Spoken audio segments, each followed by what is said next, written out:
যে ব্যক্তি নেশা করে শুধু সেই ক্ষতিগ্রস্ত।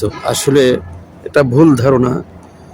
কোনো বাড়ির একটি ছেলে যদি নেশায় আসক্ত হয়, শুধু সে ক্ষতিগ্রস্ত হয় না, তার পরিবারের ছোট বড় সকলেই ক্ষতিগ্রস্ত হয়। যে ব্যক্তি নেশা করে, জুয়া এবং নেশায় যে ব্যক্তি আসক্ত, ওই ব্যক্তির জীবনটা একেবারেই ধ্বংস হয়ে যায়, তার ভবিষ্যৎ অন্ধকার হয়ে যায়।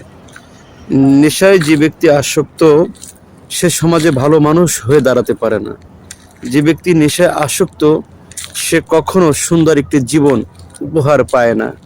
যে ব্যক্তি নেশায় আসক্ত, তার জীবনটা কখনো সুস্থতার সাথে কাটে না। কারণ যে ব্যক্তি নেশায় আসক্ত, সে অসুস্থ।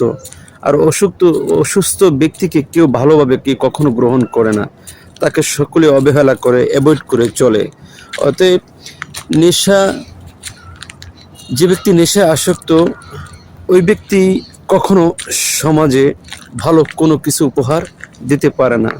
এই জন্য যারা নেশা করে, তাদেরকে নেশা থেকে বিরত রাখার জন্য আমাদের সকলেরই প্রচেষ্টা থাকতে হবে। কারণ নেশায় যারা আসক্ত, তারা নিজেরাই ক্ষতিগ্রস্ত এবং তাদের পরিবার ক্ষতিগ্রস্ত, তাদের কারণে সমাজও ক্ষতিগ্রস্ত।